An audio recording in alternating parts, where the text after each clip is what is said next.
Bonsoir, merci beaucoup d'être très nombreux pour suivre notre analyse. Il faut reconnaître que nous vous sommes très reconnaissants à vous tous qui commentez, qui aimez et qui appréciez nos analyses. Nous savons que d'une manière ou d'une autre, vous avez gagné beaucoup et vous gagnerez toujours beaucoup en ouverture d'esprit. Nous ne sommes pas des politiciens, des fins politiciens, mais nous sommes juste des analyses. Nous faisons juste des analyses pour vous aider, vous, à comprendre certaines choses. Et je sais qu'à travers nos analyses, vous allez essayer de comprendre et surtout d'échanger votre idéologie. Nous travaillons avec des politiciens, nous travaillons avec des gens, ceux qui nous suivent, ceux qui suivent nos analyses, ils sont là, ils apprécient. Il y en a qui prennent note. Et je préfère que vous aussi, vous puissiez prendre note, on ne sait jamais, un jour ça peut vous aider, toutes ces idées. Alors aujourd'hui, nous allons parler de Joseph Kabila, parce que c'est l'actualité qui continue jusqu'à présent à prendre les défis sur tout ce que nous sommes en train de faire. Nous allons parler encore aujourd'hui de Joseph Kabila. D'après vous, combien de chances vous donnez à Joseph Kabila de réussir ce qu'il a commencé, de réussir son aventure? Après tout, la vie, c'est une aventure. Peut-être pour les autres, ils vont dire que Kabila est en train de faire l'aventure. Mais pour eux, pour Kabila, c'est question de survie. Pour ceux qui entourent Kabila, ils savent que c'est question de survie. Ce n'est pas une aventure, c'est notre survie politique. Vous comprenez? Donc, une façon de dire tout simplement que ce que vous pensez, ce n'est pas nécessairement ce que les autres pensent. Vous devez être sûr. Alors, nous allons analyser combien de chances nous donnons à Joseph Kabila de réussir ce qu'il est en train de faire. Il a une vision. Quand il est arrivé à Goma, ou bien quand il est en train de faire les discours, il a une vision dans sa tête. Maintenant, quelle est la chance qu'il a pour réussir sa vision? Quelle est la chance qu'il a pour réussir sa mission? C'est de ça qu'on veut parler maintenant. Je voudrais que vous puissiez m'écouter très bien, parce que je ne veux pas que nous puissions rester beaucoup plus dans les sentiments. Je vais vous parler dans une autre émission pourquoi Mobutu avait fait la consultation populaire. Je vais vous parler de ça.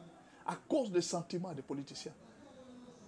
Il faut faire très attention quand vous êtes politicien, de tomber beaucoup plus dans les sentiments. Il faut rester dans la tête. Il faut rester dans la réflexion. Ce sont des choses très importantes dans la vie. La réflexion est la chose la plus importante de la vie d'un politicien. Si un politicien ne prévoit pas, si un politicien ne programme pas, si un politicien ne se prépare pas par rapport aux événements, il risque d'être surpris par les événements.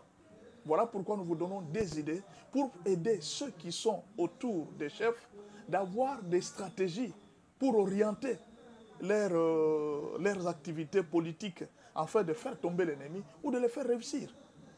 Alors, je vais vous donner les choses qui peuvent donner à Kabila la chance de réussir. Je vous donne les choses qui peuvent donner d'abord la chance à Kabila de réussir. Quelles sont les choses qui peuvent donner à Kabila aujourd'hui sa chance de réussir ce qu'il est en train de faire? La première chose, c'est sa richesse devant les Congolais corruptibles. Kabila est très riche. Et il y a devant lui un peuple qui est très corruptible. C'est ça sa première chance. Kabila est très riche et il se trouve devant lui qu'il y a un peuple très corruptible.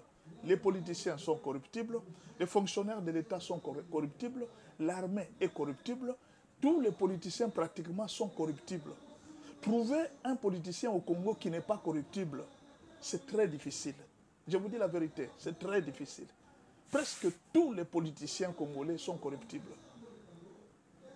Ils aiment l'argent, ils aiment la facilité, ils aiment gagner l'argent facilement. Mais alors, on peut les acheter facilement. Je vous ai dit dernièrement ici, les Ouazalendo ont arrêté un capitaine rwandais au niveau de Uvira, non loin de Kamanyola. Ils l'ont arrêté. Qu'est-ce que ce monsieur a dit? Écoutez ce que ce monsieur a dit. Le monsieur a révélé certaines choses. Et je voudrais que vous puissiez découvrir ces choses. Monsieur dit quoi? Il dit que nous avons reçu l'ordre de la part de Kagame qu'avant notre mort, avant que Kagame ne puisse mourir, nous devons faire tout pour avoir nos propres terres. Et alors, nous devrions avoir les terres soit en Ouganda, soit en Tanzanie, soit en RDC.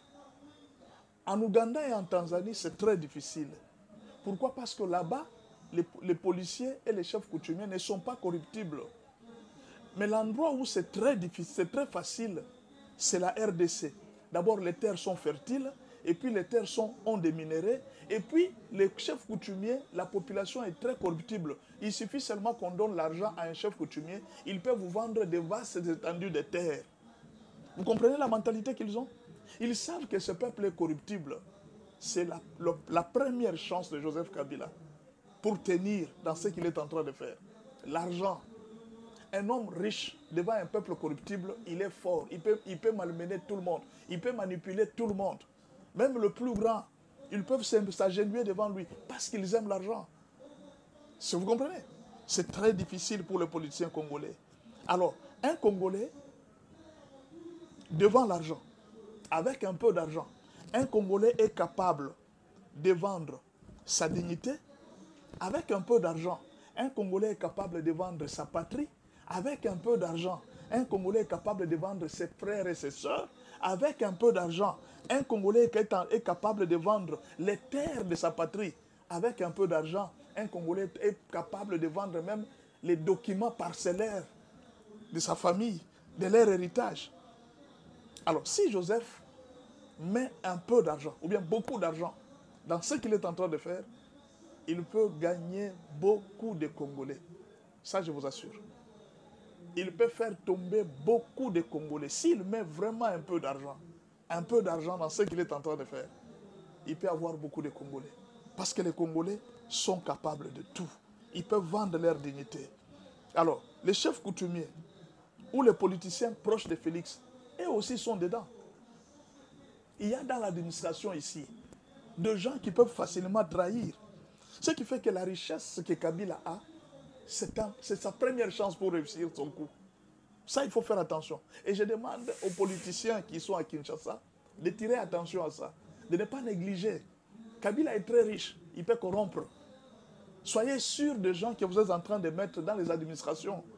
Travaillez beaucoup sur l'honnêteté avec les administratifs, avec les généraux, avec les soldats. Travaillez beaucoup l'amour de la patrie pour que ces gens ne vendent pas la patrie à cause de l'argent. Travaillez beaucoup, je vous donne déjà le plan. Travaillez beaucoup. Parce que c'est l'argent qui va circuler. La deuxième chance de Kabila, ce sont les déçus et les haineux de Félix Tshisekedi. Il y a des gens qui sont déçus de Félix. Il y a des gens qui haïssent Félix Tshisekedi même pour rien. Donc je ne l'aime pas. Vous comprenez? Quelqu'un n'aime pas Félix Tshisekedi. Il y a les autres à qui peut-être ils ont combattu avec Félix Tshisekedi, mais en fait, à un certain moment, ils se sont rendus compte que les autres ont eu des postes, les autres ont eu des avantages, mais eux n'ont rien reçu du gouvernement de Félix Tshisekedi. Ces gens sont déçus. Il y a des gens qui ont été, peut-être pour eux, traités injustement. Ils ont été emprisonnés injustement, peut-être pour eux. Mais le gouvernement avait trouvé que ces gens méritaient la prison. Mais ces gens-là eux-mêmes, ils disent qu'ils ne méritent pas la prison. Ils sont déçus de Félix Tshisekedi.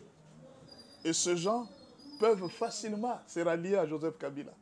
Ils sont nombreux, que ce soit à l'étranger. Il y a plusieurs Congolais qui ont vu leurs frères quitter la diaspora et venir au Congo. Après quelque temps, ces frères sont rentrés en Europe. Ils se sont achetés des immeubles. Ils se sont achetés des maisons. Mais quand eux ont tenté la même aventure, ils ont été heurtés à un problème de tribalisme. Il fallait qu'ils trouvent un frère ou un membre de famille qui est Moulouba pour être... Vous voyez, ces gens disent ça chaque jour. Ils sont déçus de Félix Tshisekedi. Et ces gens sont facilement recrutables. Ce sont les maillons faibles que Kabila peut recruter facilement. Il peut les gagner facilement.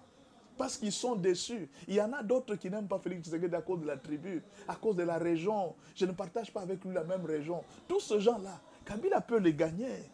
Parce que ces gens-là n'aiment pas Félix Tshisekedi à cause de la tribu. Ils n'aiment pas à cause de la région.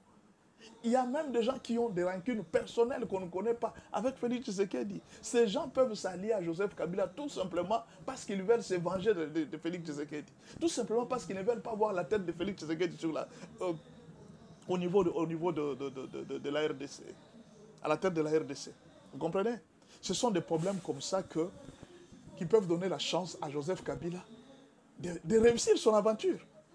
Et si vous êtes politicien, vous êtes dans le gouvernement, vous ne réfléchissez pas comme ça, vous n'allez pas comprendre comment gagner cette guerre. Il faut d'abord commencer par réfléchir comme ça. Menez toutes ces réflexions. Voyez loin. Ne soyez pas là dans les bureaux en train de dire il ne fera rien, il ne fera rien. Non. Ne négligez pas. Les gens ne sont pas fous. Ils savent ce qu'ils sont en train de faire. Ils savent où est-ce qu'ils ont déjà piétiné. Ne jouez pas. Ils savent ce qu'ils sont en train de faire. Ils se sont déjà préparés en conséquence. Ce n'est pas vous qui viendrez nous dire le contraire. Faites attention. La troisième chance que Kabila peut avoir, l'armée numérique. Kabila est capable de corrompre les journalistes, de corrompre beaucoup de Congolais, même beaucoup de Rwandais, même des journalistes, même des panafricanistes africains. Il peut les corrompre, leur donner beaucoup d'argent pour qu'ils commencent à parler de lui, dans des médias et partout. Et ils peuvent changer les données. Kabila peut prendre en possession les médias de Goma, de Bukavu, même de Butembo, même du Rwanda. Il paye. Et toute cette région-là, on commence seulement à parler du bien de lui, à filmer ce qu'il fait de bien dans la société. Il peut commencer à convaincre les chefs coutumiers. Il peut commencer à convaincre les notables pour leur dire que non, j'avais fait des erreurs, j'avais commis des erreurs dans le passé, mais cette fois-ci, donnez-moi encore une autre chance, je vais réussir. Nous allons faire partir ces messieurs, il va partir, nous allons les faire partir. Ce monsieur ici va partir, moi je vous promets que cette fois-ci, vous allez voir que ce pays va changer, vous allez voir ce que je vais faire pour vous. Et dans les médias de tout l'Est, les radios, les chaînes, on peut même créer même d'autres chaînes. Peut-être bien demain, on pourra acheter plusieurs internautes, plusieurs Congolais qui aiment l'argent. Je vous ai dit que les Congolais avec l'argent, c'est une histoire d'amour. On peut acheter plusieurs Congolais qui peuvent travailler encore pour Joseph Kabila et ça sera l'armée numérique que Kabila va prendre. Il va prendre tous les médias de l'Est. Il peut les occuper. On commence à lui montrer. Il travaille son image. Il paye les journalistes. Ils font des conférences de presse. Il peut même inviter la presse internationale à venir à Goma sur place. Il paye l'argent. Il peut utiliser Jeune Afrique. Il paye l'argent. Et tous les médias vont commencer à parler du bien. Il y a tout un lobbying qui travaille pour lui. Tout un lobbying qui va travailler pour lui. Pour montrer, soigner son image. C'est pourquoi j'ai dit aux Congolais de faire très attention. Ne croyez pas que non, non, il ne fera rien. Ne dormez pas. Travaillez sérieusement. Je suis en train de vous donner les arguments. Préparez-vous en conséquence. France RFI va recevoir l'argent. Comment on appelle quoi là? France 24 va recevoir l'argent. LCI, beaucoup de chaînes TV5 Monde, ils vont recevoir beaucoup d'argent. Un paquet d'argent pour faire élever le nom de Joseph Kabila. À l'Est, là, il sera comme un pacificateur. Il va amener la paix, il va réunir tous ceux qu'il va réunir et ça sera quelqu'un qui vient de réussir, quelqu'un qui vient de nous donner le succès. Et pendant ce temps, vous êtes en train de dormir, ne dormez pas, travaillez sérieusement. Voilà pourquoi nous disons au gouvernement de ne pas négliger l'armée numérique. Chaque jour, nous sommes en train de le répéter. Le gouvernement congolais néglige beaucoup les internautes. Les internautes travaillent beaucoup pour le pays, plus que même la RTNC. Les internautes travaillent beaucoup plus pour le pays, plus que même les chaînes pour lesquelles la RDC est en train de dépenser l'argent. Mais ces gens ne sont ni payés, ni rémunérés, ni connus, ni suivis. Et pourtant, on pouvait les utiliser, des patriotes, comme des agents de sécurité. Ces gens sont des wazalendo numériques. Ils sont en train de travailler sérieusement. Ils font un travail efficace, même s'ils ne tiennent pas les armes. Les médias, c'est une guerre. Et cette guerre, Kabila va l'engager à l'Est. Il va l'engager, il va soigner son image, il va faire oublier toutes ses souffrances, tout ce qu'il a fait aux autres. Les Congolais oublient facilement. Ils vont oublier, ils vont lui pardonner. Je vous donne toutes ces stratégies. C'est pour que vous puissiez comprendre les choses qui peuvent arriver à l'Est. La quatrième chose qui peut donner la chance à Joseph Kabila aujourd'hui, c'est le soutien externe et interne, notamment tous les réseaux mafieux en Afrique et en Europe. Il y a plusieurs réseaux mafieux en Afrique, en Europe. Ils sont nombreux ceux qui font la mafia. Il y a par exemple le président Ruto, Kagame, Museveni. Ils font la mafia avec l'or de la RDC. Ils font la mafia avec le coltan de la RDC. Ils se sont habitués à cette mafia-là. Tous ces gens-là seront derrière Joseph Kabila. Ils vont les soutenir. Ils peuvent même influencer pour que l'EAC puisse introduire la notion de Joseph Kabila dedans. Non, nous devons tenir compte de l'ancien président congolais, de ce qu'il est en train de faire. Parce que c'est la mafia. La France va intervenir. Nous devons quand même écouter les propositions de paix que Joseph Kabila est en train de donner. On va lui donner une place de choix. L'EAC va lui donner une place. Il va utiliser tous ces réseaux mafieux. Ça sera un appui externe. Ne négligez pas ce que je suis en train de vous dire. Congolais, soyez prêts. Préparez-vous. On ne sait jamais. La guerre se prépare. La guerre, ce n'est pas un jeu. Préparez-vous chaque jour à cette guerre. Oh, on n'a pas parlé. Non, nous venons de vous le dire. Nous sommes en train de vous informer. Nous voyons des choses bien avant. On va utiliser l'EAC, l'appui externe. Déjà en interne, il a déjà un soutien. Vous voyez les prêtres, les démarches qu'ils sont en train de faire. Lui ne manque pas derrière le prêtre. Il doit être derrière. Il y a déjà un soutien interne. La communauté internationale va peut se dire, il dit, bon, Félix, pourquoi tu n'écoutes pas tes amis? Pour qu'on ait la paix, qu'on signe bien les deals.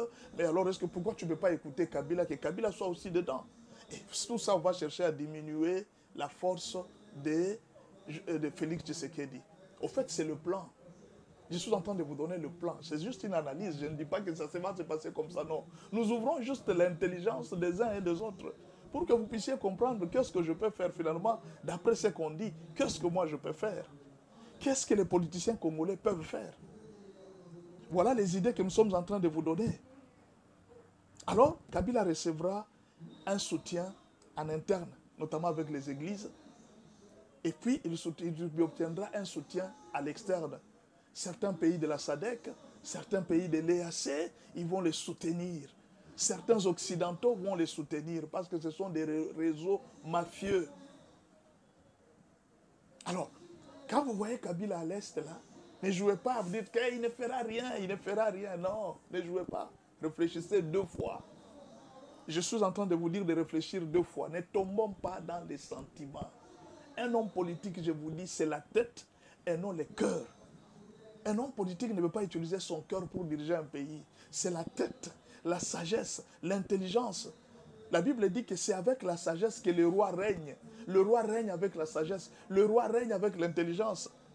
Il faut utiliser l'intelligence pour anticiper les choses.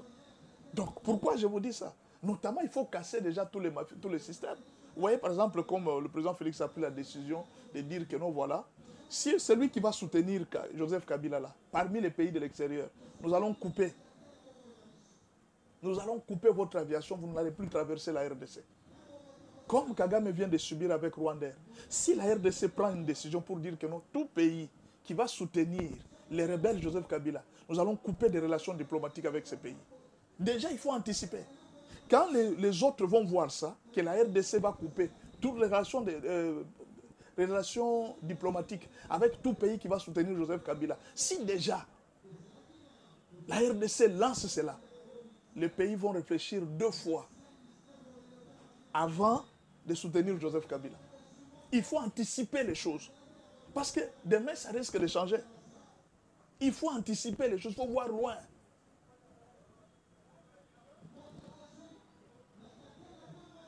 Je ne sais pas si j'ai oublié une raison, mais vous aussi, vous pouvez donner une raison qui peut faire réussir Joseph Kabila.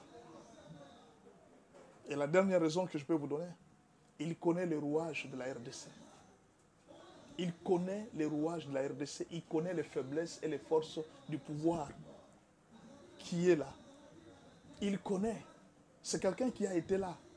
Il y a un musicien qui a dit, il ne faut pas craindre le nouveau monsieur qui vient d'aimer ta femme. Il faut plutôt craindre son ex. Pourquoi?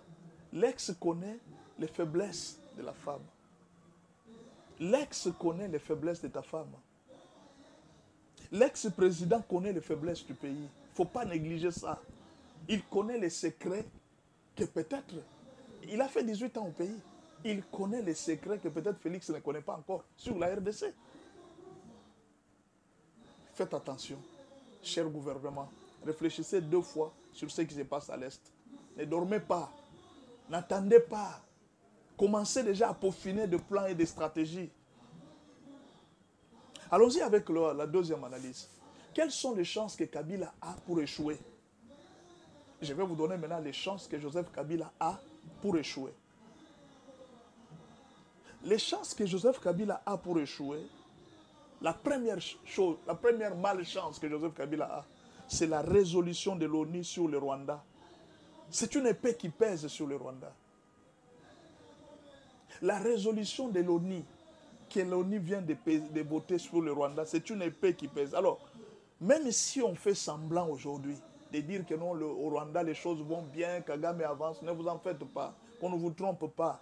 Depuis qu'on a pris la résolution, depuis qu'on a travaillé sur la réputation du Rwanda à l'international, le Rwanda est en train de souffrir. Le Rwanda a perdu beaucoup dans cette guerre. Qu'on ne vous trompe pas, qu'on ne se voile pas la face. Le Rwanda a perdu beaucoup dans cette guerre. Je vous dis la vérité. Beaucoup. Sa réputation est partie. Qu'est-ce qui dépasse la réputation d'une nation? Le Rwanda vivait de sa réputation. Mais la réputation, c'est la première chose la plus importante du Rwanda. C'était sa réputation.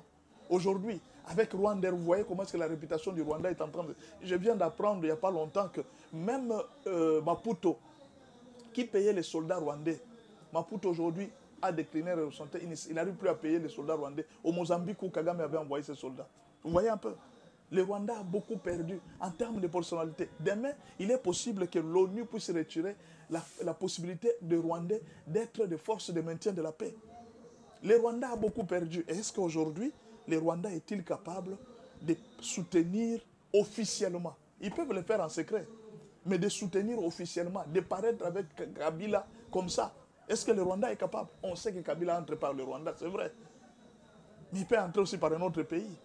Mais est-ce que le Rwanda est-il prêt aujourd'hui à soutenir militairement, à soutenir officiellement Kagame au moment où il y a déjà une résolution 2773? C'est la première difficulté qui va tourmenter Kabila. Voilà pourquoi je ne crois pas à ceux qui disent que Kabila va prendre les armes. Je ne crois pas. Je ne crois pas parce que Kagame est déjà en difficulté. Économiquement, Kagame est en difficulté. Financièrement, parce que ce qui faisait la force de Kagame, c'était financer les soldats, financer l'armée. Même si Kabila lui venait en aide, ça va se savoir sur le plan international. Et Kabila peut être frappé aussi d'une autre résolution qu'il est en train d'alimenter, de soutenir les rebelles. Tous les crimes qui se passent à l'Est là peuvent encore tomber sur la tête de Nanga. Ça peut tomber aussi sur la tête de Kabila. Vous voyez un peu. Ce qui fait que c'est un terrain très dangereux où Kabila s'est résolu. Parce qu'il y a déjà une résolution. C'est ça qui va constituer le premier échec de Joseph Kabila. S'il y a une chose qui va coincer Joseph Kabila, c'est la résolution 2773. C'est une résolution qui va coincer sérieusement Kabila et il n'est pas libre de mouvement. La deuxième chose qui va coincer Joseph Kabila, Kabila ne veut pas commencer une guerre. Non. Peut-être beaucoup de gens sont en train de penser que Kabila va commencer maintenant une guerre. Non. Vous êtes en train de vous tromper, c'est une mauvaise analyse. Kabila ne va pas commencer la guerre. Il l'avait déjà commencé contre Félix depuis longtemps. Mais il a déjà échoué plusieurs fois. Peut-être que vous avez oublié. Kabila avait commencé la guerre depuis Janine Mabunda. Vous vous rappelez quand Janine Mabunda était à la présidence? Depuis le gouvernement Ilunga Ilunkamba. C'est là que Kabila avait commencé la guerre avec Benoît Luamba. Vous vous rappelez de l'histoire de Benoît Luamba, qui une fois était parti avec Félix Tshisekedi dans l'avion jusqu'en Belgique. Vous vous souvenez de cette histoire? Mais pourquoi Benoît Luamba avait démissionné à partir de la Belgique? C'est parce qu'il y avait une pression sur lui pour dire qu'il devrait faire tout pour proclamer la déchéance de Félix Tshisekedi. Ce n'est pas aujourd'hui que Kabila a commencé la guerre. Il l'a commencé depuis très longtemps. Depuis le temps d'Ilunga Ilunkamba.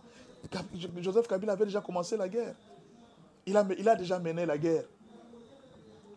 Il a échoué plusieurs fois. Kabila avait commencé la guerre contre Félix. Il avait échoué.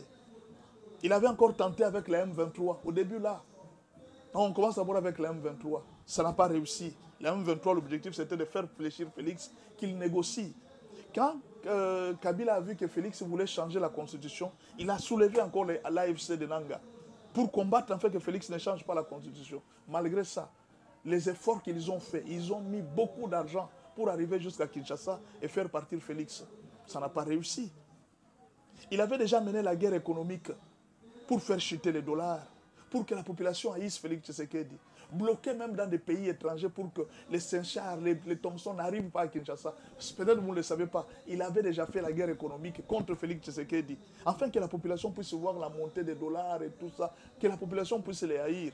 La population aussi n'a pas suivi ça, et ça avait encore échoué. Il a mené la guerre économique pour faire, mais ça n'avait toujours pas réussi. Il a utilisé un lobbying au niveau de l'Afrique australe contre Félix Tshisekedi. Vous vous rappelez que la Namibie avait refusé d'envoyer ses soldats à Goma, bien que membre de la SADC. La Namibie n'a pas envoyé ses soldats. Vous voyez un peu? À Goma, Kabila ne vient pas en guerrier, mais il vient sauver son honneur. Alors c'est pourquoi vous allez voir que Kabila va beaucoup réunir les notables. Il est en train en fait de vouloir dire que je ne suis pas un homme de guerre, je suis un homme de paix. Tout ce qu'on a dit là sur moi, AFC et tout ça, je ne suis pas un homme de guerre. Je suis un homme de paix. C'est ça ma nature. Je suis venu s'aimer la paix. Vous voyez? C'est juste sauver son honneur qu'il est en train de faire. Mais il n'est pas un guerrier parce que la guerre va lui coûter trop cher. Trop cher pour le moment. La troisième chose qui ne lui donne pas la chance, c'est l'insécurité autour de l'Est de la RDC. La ville de Goma n'est pas en sécurité, ni les moyens pour le coup sécuriser Kabila. Il n'y en a pas. C'est un homme très riche. Il n'a pas assez de moyens pour être sécurisé. Il lui sera difficile de tenir longtemps. Si aujourd'hui le gouvernement ouvre le feu et dit qu'on on attaque Goma, parce qu'il y a cessé le feu. Maintenant, supposons que le gouvernement ouvre le feu. Il joue beaucoup avec le temps, hein, parce que ce qu'il est en train de chercher, en fait, c'est faisons tout avant que Félix ne puisse signer les deals avec les Américains. C'est ce temps-là qu'il est en train de profiter. Si aujourd'hui le gouvernement ouvre le feu et commence à utiliser les drones, Kabila va quitter Goma. Il va partir. Cette guerre ne va plus exister. Vous comprenez? Il a peu de chances de commencer une guerre. Il a peu de chance, vraiment peu de chance. Moi, je ne lui donne pas la chance de gagner. Il n'y a pas trop de chance. Parce que c'est Goma qui est pris. C'est Bukavu qui est pris. Mais l'intérieur de Goma, du Nord Kivu, Rutshuru, il y a Beni, Walikale, toutes ces villes sont encore sous le contrôle de l'État. Si aujourd'hui la guerre commence, est-ce que Kabila saura se mettre, vivre à Goma pour attendre que la guerre vienne? Je ne crois pas qu'il vient pour ça. Les hommes riches n'aiment pas mourir. Ils se cachent loin. Ils envoient les enfants des autres pour mourir. Alors, il y a une autre chose. Donc, après, ils sont en train d'attendre que les deals américains, avant que les deals américains ne soient signés, qu'ils réussissent déjà leur coup. Mais si les deals américains passaient, ça sera difficile qu'ils fassent encore quoi que ce soit. Là, il faut réfléchir ça dans ce sens-là. Ça sera difficile qu'ils fassent encore quoi que ce soit. Alors, la quatrième chose qui ne lui donne pas la chance, ses alliés, ou bien les alliances que Kabila fait avec les politiciens, les journalistes et tout ce genre de la diaspora, ce ne sont pas des alliances d'amour. Hein. Ce ne sont pas vraiment des vraies alliances. Mais beaucoup de gens s'attachent à lui soit pour l'argent, soit pour la haine contre Félix. Les autres, c'est par alliance politique. Ils lui avaient déjà dit qu'on va te soutenir jusqu'à ta mort. Mais beaucoup de gens qui sont autour de lui ne l'aiment pas. Ils aiment son argent. Ils aiment son argent. Voilà pourquoi ces alliances qu'il fait avec des gens, ce ne sont pas des alliances fortes. Ce soutien n'est pas solide. Si les choses ne réussissent pas, tout le monde va l'abandonner. Vous vous rappelez de la situation de l'Union sacrée avec la rupture de FCC-Cash. Tout le monde avait abandonné Kabila. C'est pourquoi les alliances qu'il a ne sont pas des alliances difficiles. Il n'a pas des alliances très difficiles. Ce sont des alliances où les gens viennent pour l'argent, les gens viennent parce qu'ils n'aiment pas Félix Tshisekedi, ou même les gens viennent pour les postes. Ils savent qu'une fois qu'on arrive à Kinshasa, je pourrais aussi avoir des postes, je pourrais aussi acheter des immeubles, comme mes amis ont acheté des immeubles. C'est ça en fait la lutte de plusieurs personnes. Mais en réalité, beaucoup de gens n'aiment pas Kabila. Ce n'est pas l'amour vrai, non. Beaucoup de gens viendront par intérêt. Voilà, ces alliances ne sont pas très fortes. Voilà pourquoi ça sera difficile que Kabila puisse te dire. Alors la dernière chose, il y a des choses qu'il ne veut pas perdre. Kabila a peur, il a peur de perdre certaines choses que je vais vous citer. Je vais m'arrêter par là pour l'analyse. C'est vous qui allez me dire en commentaire ce que vous pensez de cette analyse. Je suis juste en train d'analyser. Vous pouvez me dire en commentaire ce que vous pensez de cette analyse. Alors, ces alliés s'attachent, il y a beaucoup de choses.